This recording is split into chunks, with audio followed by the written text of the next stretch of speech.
இந்நூலின் ஆசிரியர் சத்திமுத்த புலவர். இவர் சத்திமுத்தம் என்னும் ஊரில் வாழ்ந்த காரணத்தினால் சத்திமுத்த புலவர் என்று அழைக்கப்படுகிறார். இவரின் இயற்பெயர் என்னவென்று தெரியவில்லை.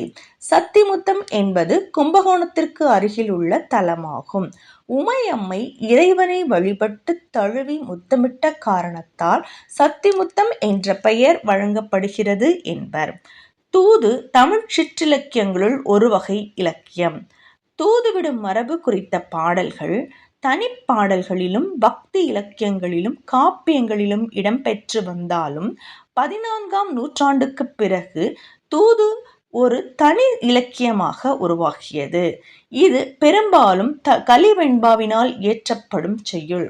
ஒருவர் தன் கருத்தை மற்றவருக்கு தெரிவிக்க இடையே பிறிதொருவரை அனுப்புவதே தூது. இங்கே சத்திமுத்த புலவர் நாரைகளை